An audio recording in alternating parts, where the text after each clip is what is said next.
Hello दोस्तों, स्वागत है आपका हमारे यूट्यूब चैनल पर। आपका बहुत बहुत हार्दिक स्वागत है। यदि आप हमारे चैनल पर नए हैं तो चैनल को सब्सक्राइब कर लीजिए और वीडियो को लाइक, शेयर और कमेंट में जरूर लिखिए कि ये पाठ आपको समझ में आया या नहीं आया। तो शुरू करते हैं लूसेंट की जीके का पहला चैप्टर इतिहास, जिसका पहला पॉइंट है भारत का इतिहास। उत्तर में हिमालय से लेकर दक्षिण में समुद्र तक फैला हुआ यह उपमहाद्वीप उपमहाद्वीप भारत भारतवर्ष के नाम से विख्यात था। भारतवर्ष के नाम से विख्यात था, याद रखना है। इसका प्राचीन नाम भारतवर्ष था। भारतवर्ष के नाम से विख्यात था, जिसे महाकाव्य और पुराणों में भारतवर्ष अर्थात भारतों का देश तथा यहाँ के निवासियों को भारतीय अर्थात भारत की संतान क्या भारत की संतान कहा जाता था। के भारतवर्ष में रहने वाले लोगों को भारत की संतान कहा जाता था। भारत एक प्राचीन कबीले मतलब कि एक गुट का नाम था, समूह का नाम था भारत। प्राचीन भारतीय अपने देश को जम्बूद्वीप कहा करते थे। जम्बूद्वीप कहा करते थे मतलब कि जिसका अर्थ है जम्बू, जामुन के वृक्षों का समूह, द्वीप। यहाँ जब ईरानी आए तो इसे सिंधु नदी से जोड़ते थे और इस सिंधु न कहकर इसे सबसे पहले ईरानियों ने इसे हिंदू कहा था। इस देश को हिंदू कहा था। यही नाम पूरे पश्चिम में फैल गया, मतलब पूरे पश्चिम में विख्यात हो गया। पूरे देश को इसी एक नदी से जाने जाने वाला था। जब यूनानी यहाँ आए तो इसे इंदे इंदे कहने लगे और अरब इसे हिंद कहते थे। अरबी इसे हिंद और यूनानी इसे इंद कहते थे, याद रखना, कहते थे। मध्यकाल में इसे देश को हिंदुस्तान कहा जाने लगा। कैसे कहा? जब यह शब्द भी फारसी शब्द हिंदू से बना है। जब फारसी लोग हिंदू कहते थे तो हिंदू कहते कहते इसका नाम हिंदुस्तान पड़ गया। क्या दोस्तों? हिंदुस्तान पड़ गया। और यूनानी भाषा में से इंडिया कहते थे, जो आगे चल के इंडिया के नाम से विख्यात हुआ। इंडिया के नाम से विख्यात हुआ। और यूनानी के इंडिया के आधार पर इसे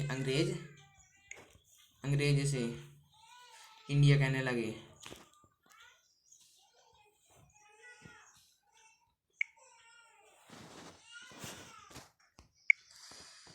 हिंद से बना था। यूनानी भाषा में इंदे के आधार पर अंग्रेज इसे इंडिया कहने लगे। इंडिया, देखना भाइयों, यूनानी शब्द से बना हुआ इंदे, जो अंग्रेज लोग आए उसे इंदे के आधार पर हमारे देश को इंडिया कहने लगे। इंडिया। विंध्य की पर्वत श्रृंखलाएं देश के उत्तर और दक्षिण दो भागों में बांटती हैं। विंध्य की पर्वत श्रृंखलाएं कहाँ की? विंध्याचल पर्वत जो कि हिमालय के विंध्याचल पर्वत जो कि हमारे देश में है। उत्तर में इंडो यूरोपीय परिवार की भाषाएं बोलने वालों की और दक्षिण में दैवत परिवार की भाषाएं बोलने वालों का बहुमत है। भारत की जनसंख्या का निर्माण जिन प्रमुख नस्लों से हुआ था वो दो प्रकार की हैं। प्रोटो ऑस्ट्रेलायड, पहली है प्रोटो ऑस्ट्रेलायड और दूसरी है पोलियो मेडिटेरेनियन।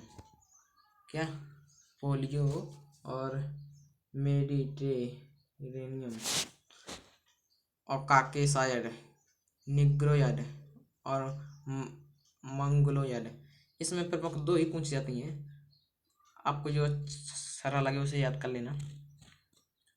भारतीय इतिहास को अध्ययन की सुविधा के लिए इसे दो भागों में बांटा गया है।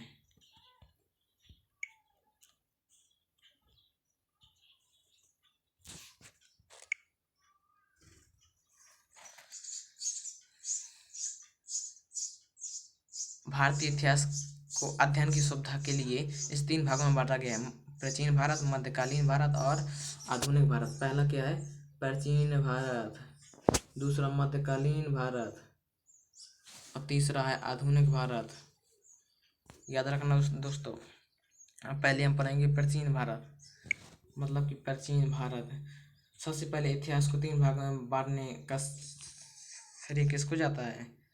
ये है क्रिस्टोफर सेलियस, जो कि इनका जन्म 1638 ईस्वी में हुआ था और इनकी मृत्यु 1707 ईस्वी में। ये ईसा मसीह की जन्म के पहले है, जो कि ये लगता है इसकी गिनती उल्टी हुआ करती है।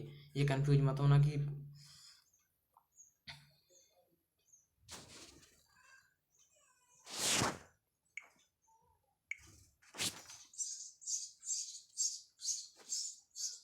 क्रिस्टोफ सेलियस। अब हम पढ़ेंगे अपने भारत का इतिहास, जो कि प्राचीन भारत है। प्राचीन भारत प्राचीन भारतीय इतिहास के विषय में जानकारी मुख्यतः 4 स्रोतों से पाई जाती है: धर्म ग्रंथ, ऐतिहासिक ग्रंथ, विदेशियों का विवरण। पहला है धर्म ग्रंथ, दूसरा है ऐतिहासिक ग्रंथ, तीसरा है विदेशियों का व्यवसाय और चौथा है पुरातत्व संबंधी तथ्य। तो आगे चलते हैं दोस्तों। प्राचीन भारत, पहले हम पढ़ेंगे धर्म ग्रंथ और इसके बारे में, ऐतिहासिक ग्रंथ के बारे में।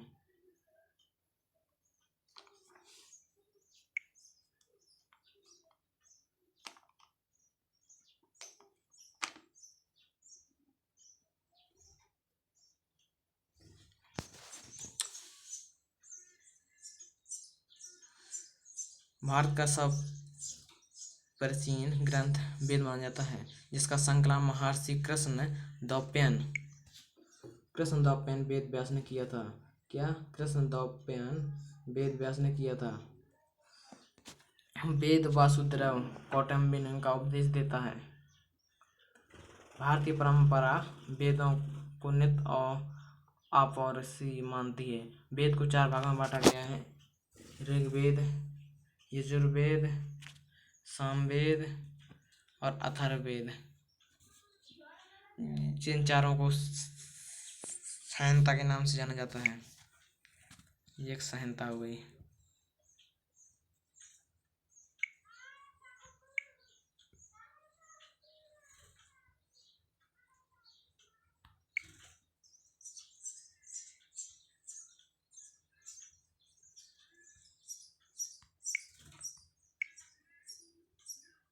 तो दोस्तों वीडियो लंबा ना करके हम अगले वीडियो में ऋग्वेद को पढ़ेंगे। यदि आपको हमारा वीडियो पसंद आए तो चैनल को सब्सक्राइब, लाइक और शेयर और कमेंट में जरूर लिख के बताना। और मैं ये नहीं कहता हूँ कि आप हमारी वीडियो को लाइक कीजिए, आपके सामने लाइक और डिसलाइक दोनों हैं। पसंद आए तो लाइक कर देना, वरना डिसलाइक कर देना। ओके।